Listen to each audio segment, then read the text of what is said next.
Picture this. It's the 24th of June, 1812, modern day Poland. French troops are on the banks of the Niemen River, and in their attempt to get to Russia, some of them are attempting to swim across.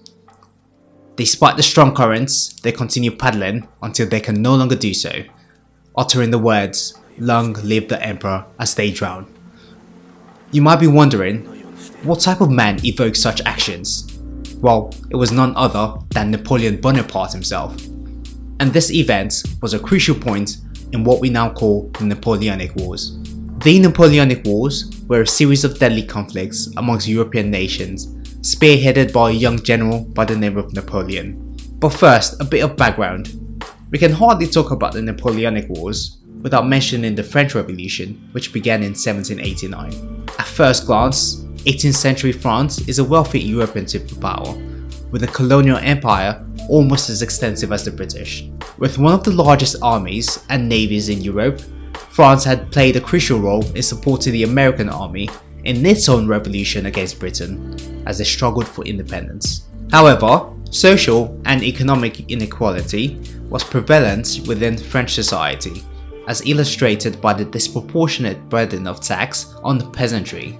Failures in tax reform meant that the government found itself borrowing significant sums to meet the ever-rising cost of war. Growing discontent among the Third Estate led to a number of sometimes violent acts, including the storming of Bastille, the adoption of the Declaration of the Rights of Man, the Declaration of the First Republic in 1792, and a year later, the execution of King Louis XVI.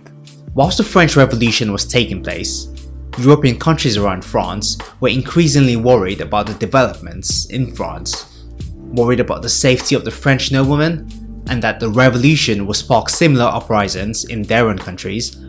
The Declaration of Pillnitz was issued by Austria and Prussia in 1791, urging for the restoration of the French monarchy.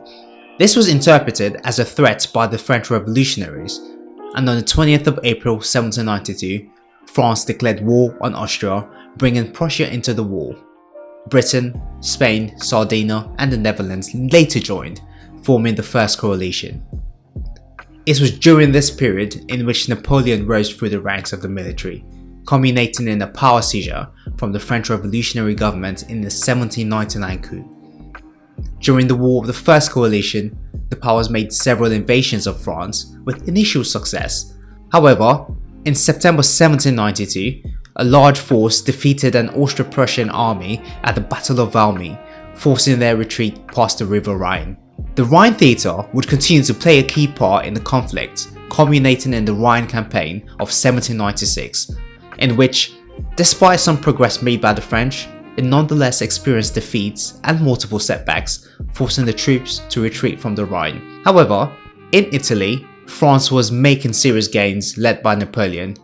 His military tactic of dividing his enemy's troops and striking at the weakest points allowed him to make great progress. And at the Battle of Lodi, his troops were able to destroy the Austrian army, thus allowing him to take control of northern Italy. The end of the War of the First Coalition was signified by the signing of the Treaty of Campo Formio, in which the French conquest received formal recognition.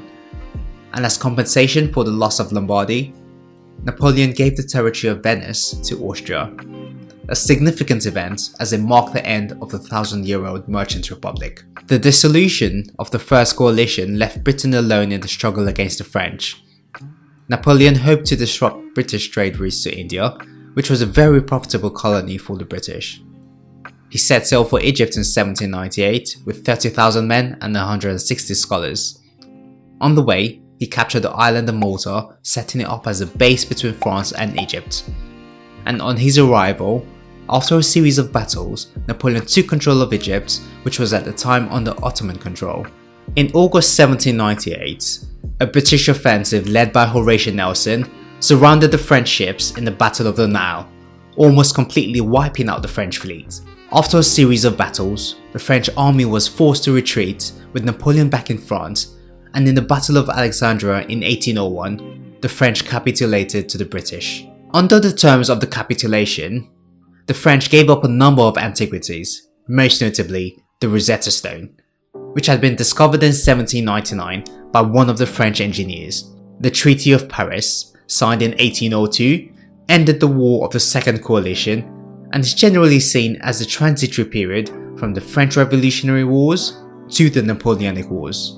Whilst his army was in Egypt, Napoleon had gone back to France and overthrown the French Directory in a coup d'etat in 1799, becoming the first consul. Napoleon's leadership led to stability in post-revolutionary France, instituting reforms in education and the arts, as well as his government's relationships with the church. In 1802, an amendment to the constitution made him consul for life. Where have we heard that before? And by 1804, he was crowned emperor.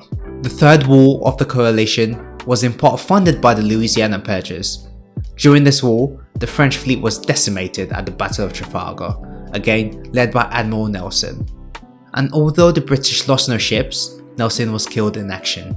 The War of the Fourth Coalition saw Napoleon defeat the Russians, who were forced to sign the Treaty of Tilsit. And in the Fifth Coalition War, although the French were for the most part victorious, there were multiple revolts in French-occupied Germany. The next few years will see Napoleon take part in a number of wars against various coalitions. In 1806, in another attempt to weaken trade with Britain, Napoleon instituted the Continental System, a trade blockade which however backfired and cost France more than it cost Britain.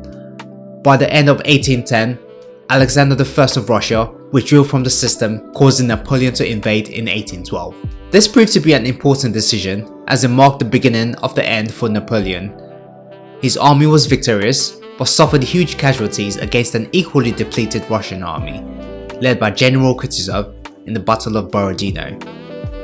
The forced retreat of the Russian army allowed the French deeper into Russia, eventually reaching Moscow only to discover that the city had been burnt down. After his letter to Alexander I was met with no reply, and with the bitter Russian winter looming, Napoleon was forced to retreat from Moscow with his army. This turned out to be a disaster, as the retreating army experienced fierce struggles with the Russian army. More deaths during fighting and freezing weather led to the further decimation of Napoleon's troops. This military loss, along with others in the Iberian Peninsula, fostered discontent back home, and in April 1814, Napoleon was forced to abdicate the throne and exiled to the island of Elba. But that wouldn't last long, and less than a year later, in March 1815, he escaped the island of Elba and sailed back to France, where he overthrew the king and began his 100 Days campaign. Gosh, you just can't get rid of him! Before his return to Paris, members of the Seventh Coalition, including four key nations, the United Kingdom, Prussia, Russia and Austria, put together an army of 150,000 men to defeat Napoleon for good. In June of the same year, Napoleon's army was defeated at the Battle of Waterloo, forcing him to abdicate once again. In October 1815, Napoleon was exiled once again, and this time to the island of St. Helena in the South Atlantic Ocean, where he would remain until his death in 1821. The French Revolutionary and Napoleonic Wars spanned 3 decades, and with an estimated 7 million deaths from the Napoleonic Wars alone, it was a time of immense bloodshed. From novel battle tactics to the discovery of the Rosetta Stone, it's hard to understate the military and cultural impact of the Napoleonic Wars. One of my favourite books, the 1869 novel by Leo Tolstoy, War and Peace, narrates the French invasion of Russia, chronicling the lives of peasants and nobles in Russian society. Towards the end of the novel, Tolstoy argues against the great man theory, as he vents his frustration at the futility of war and the glorification of men such as Alexander the Great and Napoleon, who commit atrocities in their quest for glory and grandeur. And that leads me to my final point. How do we view such men?